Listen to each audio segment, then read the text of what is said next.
A 17-year-old kid steps into a cockpit with no training, no license, not even a single flying lesson. The plane is falling from the sky. Everyone on board is unconscious except him. And somehow he has to land it. This is not a movie. This happened. Before we dive in, what time are you listening? Where are you from? Drop a comment below and tell me. And please like and subscribe for more videos like this. Harrison is sitting in seat 12A. He is watching the clouds drift past the window. It is a normal Tuesday afternoon. The plane is cruising smoothly at 30,000 feet. He is tired from the weekend. His father is sitting next to him. They are flying back home after a fishing trip. Harrison is looking forward to his bed, to seeing his friends, to getting back to normal life. He does not know that in the next 10 minutes, normal will become a word that no longer applies to anything happening around him. The flight attendant walks down the aisle. She is smiling. Everything seems fine. Harrison closes his eyes for a moment. He hears the hum of the engines. It is a steady, comforting sound. Then his father shifts in his seat. Harrison opens his eyes. His father is rubbing his temple. He looks uncomfortable. Harrison asks if he is okay. His father nods but does not say anything. A few seconds later, his father slumps forward. Harrison grabs his shoulder. He shakes him gently. No response. Panic floods through him. He presses the call button. He looks around. Other passengers are slumped over too. Some are leaning against the windows. Some have their heads tilted back. None of them are moving. The flight attendant is on the floor near the galley. She is not moving either. Harrison stands up. His heart is pounding. He walks down the aisle. Everyone is unconscious. Every single person, except him. He rushes toward the cockpit. The door is locked. He bangs on it. No answer, he yells. Still nothing. He tries the handle again and again. Then he remembers the emergency protocol. There is a code. He does not know it, but he notices a phone on the wall near the cockpit door. He picks it up. It connects to air traffic control. A voice comes through, calm, professional. Harrison is shaking. He tells them what is happening. Everyone is unconscious. The pilots, the crew, everyone. The voice on the other end pauses. Then it asks him his name. He tells them, Harrison. The voice asks if he has any flying experience. He says no. The voice tells him to stay calm. They are going to help him. They are going to talk him through this. The cockpit door unlocks remotely. Harrison pushes it open. The two pilots are slumped in their seats. Their heads are tilted forward. He checks for pulses. Both are alive but completely unresponsive. He looks at the instrument panel. It is a wall of switches, screens, dials, and buttons. He does not understand any of it. The voice on the radio tells him to sit in the left seat. He does. His hands are trembling. The yoke is in front of him. The throttle is to his right. The altimeter shows they are descending, slowly but descending. The voice tells him they are going to walk him through every single step. He needs to trust them. He needs to listen carefully.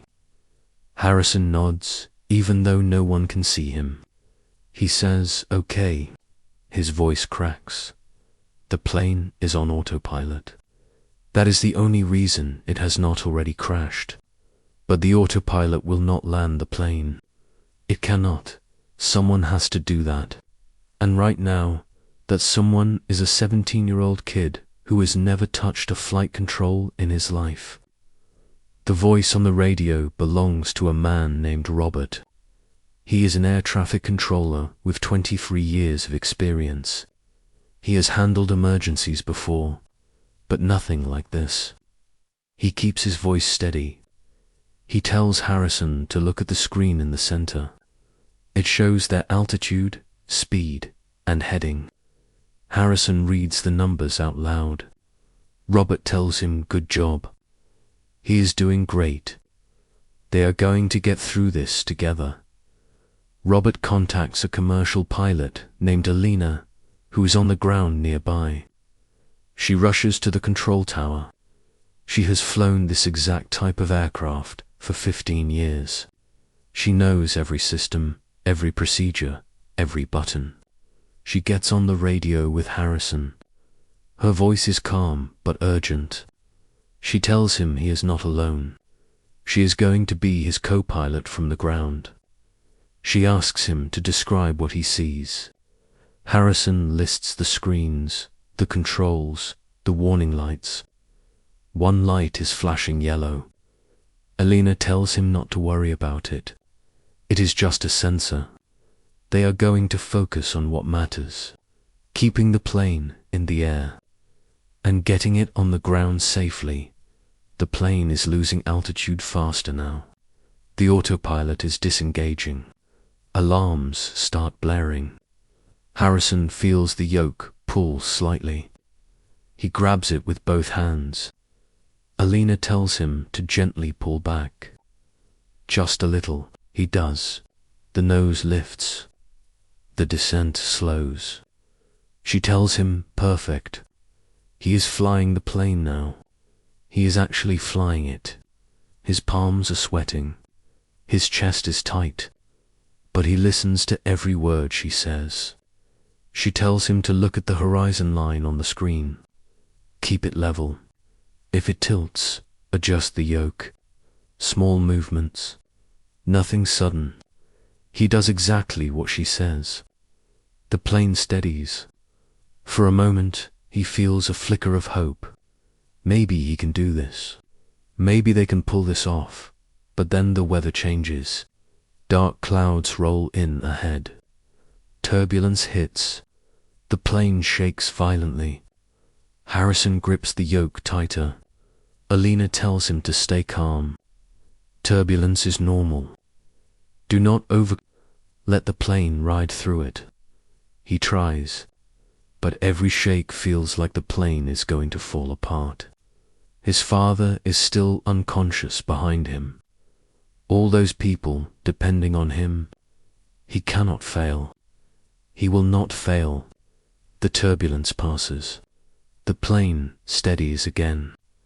Alina tells him he did great. She tells him they are going to start preparing for landing. His stomach drops.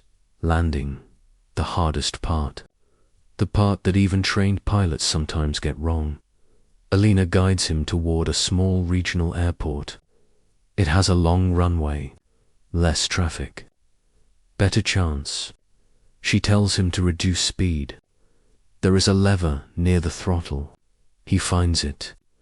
She tells him to pull it back slowly. He does. The engine's quiet. The plane slows. She tells him to lower the landing gear. There is a switch. He flips it. He hears a loud mechanical sound beneath him. 3 green lights appear on the panel. Gear down and locked. Alina says perfect. Now they need to line up with the runway. She gives him a heading. He adjusts the yoke. The plane turns. He sees the runway in the distance. A thin strip of grey against the green fields. It looks impossibly small. Alina talks him through the approach. Descend gradually. Keep the nose steady. Watch the speed. Do not go too fast or too slow. Harrison is sweating. His shirt is soaked. His hands ache from gripping the yoke. The runway is getting closer. He can see the lights along the edges. Alina tells him he is doing amazing. Almost there. Just a little more. The plane drops suddenly. He gasps. She tells him, pull back slightly. He does. The plane levels out. She tells him when the wheels are about to touch, pull the throttle all the way back. Cut the engines. Let the plane settle. He nods. He is ready. Or at least, he hopes he is.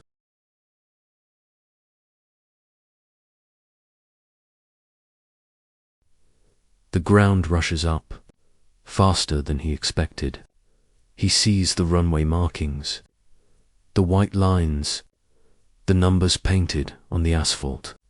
Alina counts down. 50 feet, 40, 30, 20, 10. Now. He pulls the throttle back. The engines go silent. The plane drops.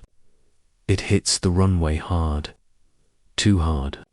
The impact jolts through his whole body, but the wheels hold. The plane bounces once, then settles. It is rolling, fast, too fast. Alina tells him to apply the brakes, pedals at his feet. He presses them. The plane slows. He presses harder. It slows more. The end of the runway is coming up. He keeps pressing. The plane rolls to a stop, right there on the runway, still in one piece. For a moment, there is silence. Then the radio explodes with voices, cheering, shouting, congratulating him. Harrison sits there, his hands still on the yoke. He cannot believe it. He just landed a plane. Emergency vehicles surround the aircraft. Paramedics rush on board. They check everyone. Harrison's father wakes up slowly, confused, disoriented. The other passengers start coming around too, one by one. They were poisoned. Carbon monoxide leaked from a faulty ventilation system. It knocked everyone out except Harrison. He was sitting near a different air vent, one that was working properly. Pure luck, or maybe something more. The news spreads fast. By the next morning, Harrison's face is everywhere. Television, newspapers, social media. People call him a hero. Some call him a miracle. He does not feel like either. He just did what he had to do. He listened. He trusted the people guiding him. And he did not give up. The aviation authorities investigate. They find a leak. They fix it. New regulations are put in place. The airline thanks him publicly. Alina and Robert meet him in person. They hug him. They tell him he saved lives. Not just the passengers, but himself too. And that takes courage most people will never have to find. Harrison goes back to school. His friends treat him differently now. Some are in awe. Some are jealous. He tries to go back to normal, but nothing feels normal anymore. He has seen what he is capable of under pressure. He has felt the weight of lives in his hands, and he handled it. He starts thinking about his future differently. Maybe he will become a pilot. Maybe he will study aerospace engineering. Maybe he will work in emergency response. He does not know yet, but he knows one thing. He is not the same kid who sat in seat 12A. That version of him is gone, and the person he is now is someone he is just beginning to understand. Months later, he gets his pilot license. He trains properly this time. He learns every system, every procedure, every rule. And when he finally takes off on his first solo flight, he feels something he did not feel that day in the cockpit. Peace. Because this time, he is in control. Not because he has to be, but because he chose to be, and that makes all the difference. His story is not just about landing a plane. It is about discovering strength you did not know you had. It is about listening when everything inside you is screaming. It is about trusting strangers to guide you through the impossible. And it is about proving that sometimes the most unlikely person is exactly the right person for the job. Harrison does not see himself as a hero, but everyone else does. And maybe that is okay, because heroes are not born, they are made, in moments of crisis, in seconds of decision, in the choice to act when giving up would be easier.